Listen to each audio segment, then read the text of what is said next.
বন্ধুরা সকাল সকাল উঠে এসে দেখি অন্বেষা মন্দিরের সামনে দাঁড়িয়ে আছে। আমি ভাবলাম কী ব্যাপার।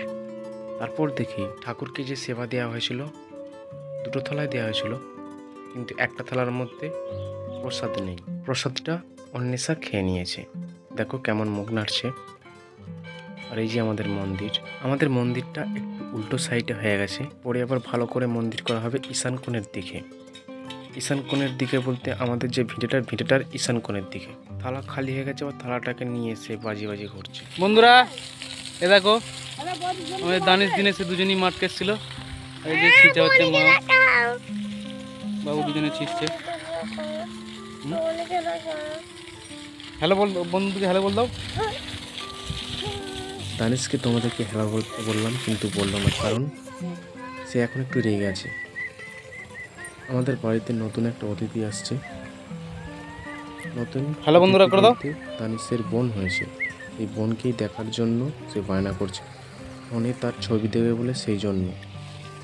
কিন্তু দাদা এখনো পর্যন্ত ছবিটা পাঠাতে পারেনি, কারণ দাদাকে হসপিটালের ভেতরে ঢুকতে দেয়নি। অর্থাৎ যেখানে পেশেন্টটিকে রেখেছে সেই পেশেন্টের কাছে প্রবেশ করতে দেয়নি। চলো ঘর যাবে তো, চলো মানু উবরাওনি।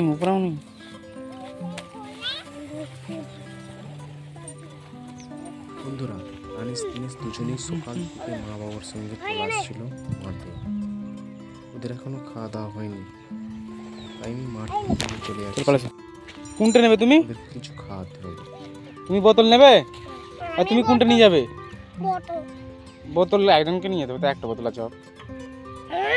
তুমি চাদরটা নিয়ে নাও, তোমার দিদির চাদর নিয়ে নাও। চাদর নেবে না? তাহলে কি নেবে? এটা নেবে? দেখো আমি কাঁধে যেরকম ফেলেছি। হ্যাঁ হ্যাঁ, কেন কাঁধে ফেলে নাও। আমি যেভাবে কাঁধে নিয়েছি ঘুরিয়ে। তুমি কি জল খাবে? দাঁড়াও, এ নাও।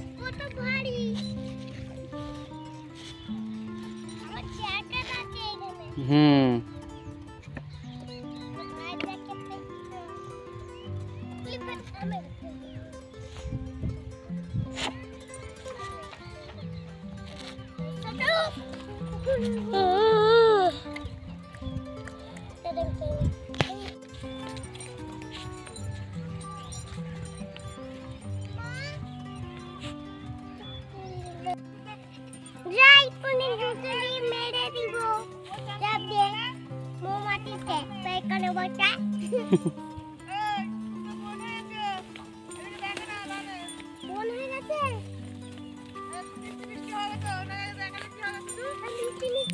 অনেক কষ্টে বুঝি বাজি এদেরকে বাড়ি নিয়ে যাচ্ছি।